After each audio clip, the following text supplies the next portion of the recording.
या न्यूज बुलेटिनचे सहप्रायोजक आहेत गोकुळ.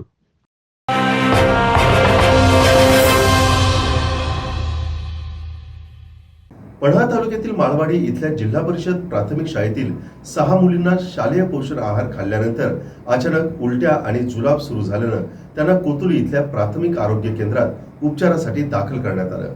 सर्व मुलींची प्रकृती स्थिर आणि सुधारत असल्याचं वैद्यकीय अधिकारी डॉक्टर जयदीप रेवडेकर यांनी सांगितलं. पढा तालुक्यातील माळवाडी इथल्या विद्यामंदिर प्राथमिक शाळेत इयत्ता 7वी 6वी मध्ये शिकणाऱ्या 6 मुलींना शालेय पोषण आहार खाल्ल्यामुळे अचानक जुलाब आणि उलट्या सुरू झाल्या. त्यांना तातडीनं कोतुली इथल्या प्राथमिक आरोग्य केंद्रामध्ये उपचारासाठी दाखल करण्यात आलं. वैद्यकीय अधिकारी जयदीप रेवडेकर यांनी विद्यार्थिनींवर उपचार केले. माळवाडी शाळेची सुमारे 187 पटसंख्या आहे.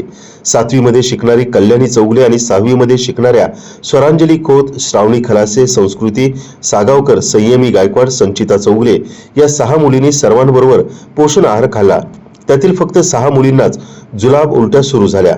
शिक्षकांनी विद्यार्थ्यांच्या पालकांना कोणतीही कल्पना न देता उपचारासाठी कोतुली आरोग्य केंद्रामध्ये दाखल केलं. जेव्हा पालक आरोग्य केंद्रात आले तेव्हा शिक्षकांना त्यांनी धारेवर धरलं.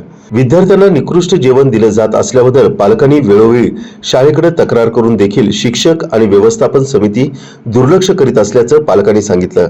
आरोग्य अधिकारी डॉक्टर जयदीप रेवडेकर यांनी अन्न आणि पाण्याचे नमुने तपासणीसाठी पुढे पाठवल्याचं सांगितलंय.